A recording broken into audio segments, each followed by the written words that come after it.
জাহান্নামে কেন অনেক নারী থাকবে জানেন? কারণ তারা শুধু নিজেরা অপরাধ করে না, যার মুমিন মানুষের নূর তারা কেড়ে নেয়। দ্যাট ইজ ওয়াই তারা জাহান্নামে বেশি থাকে। মেয়েদেরকে বলছি স্পেশালি, হয়তো এই কথাগুলো মেয়েদের কাছেও যাবে।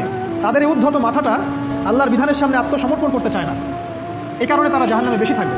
রাসূল বলেছেন কিয়ামতের আগে মানুষ জেনা করবে, জেনাকে মানুষ জেনা মনে করবে না, মনে করবে এটা অ্যাফেয়ার, ছেলে মেয়ের ক্রাশ।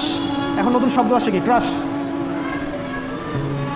চোখে চোখে কন্ট্যাক্ট হবে, কো এডুকেশনের মাধ্যমে মোবাইল নাম্বার এক্সচেঞ্জ হবে, রাতের বেলা কথা হবে, ফোন হবে, তারপর চা খাবে, কফি খাবে, ঘুরবে, আস্তে আস্তে বেড়ে যাবে, তারপরে ব্রেকআপ হয়ে যাবে।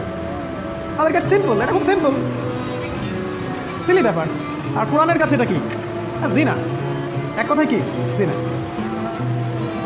জিনায় লিপ্ত থাকা অবস্থায় দোয়া কবুল হয় না, কিন্তু মানুষ যদি এটা থেকে বের হয়ে তওবা করে আল্লাহর জন্যে, তার দোয়া অনেক বড় মানুষের দোয়ার মতো কবুল হয়। ওই তিন বন্ধুর একটা হাদিস আছে না, গুহার মধ্যে চাচাতো বোনকে একা পেয়েও সে ফিরে আসছিল আল্লাহর ভয়ে, আল্লাহ পাক তাকে গুহা থেকে বাঁচায় দিচ্ছেন না? হাদিসটা পড়ে দেখবেন, অনেক বড় হাদিস। জিনা থেকে দূরে থাকলে হৃদয়ে নূর আসবে।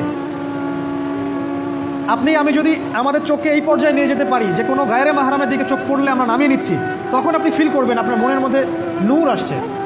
এই যে আমি এখন একটা লেকচার দিচ্ছি, আমার খুব ভালো লাগছে।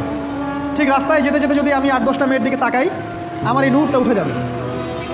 জাহান্নামে কেন অনেক নারী থাকবে জানেন? কারণ তারা শুধু নিজেরা অপরাধ করে না, হাজারো মুমিন মানুষের নূর তারা কেড়ে নেয়। দ্যাট ইজ ওয়াই তারা জাহান্নামে বেশি থাকবে। আরেকটা মেজর কারণ হচ্ছে তাদের এই উদ্ধত মাথা। মেয়েদেরকে বলছি স্পেশালি, হয়তো এই কথাগুলো মেয়েদের কাছেও যাবে। তাদের এই উদ্ধত মাথা আল্লাহর বিধানের সামনে আত্মসমর্পণ করতে চায় না।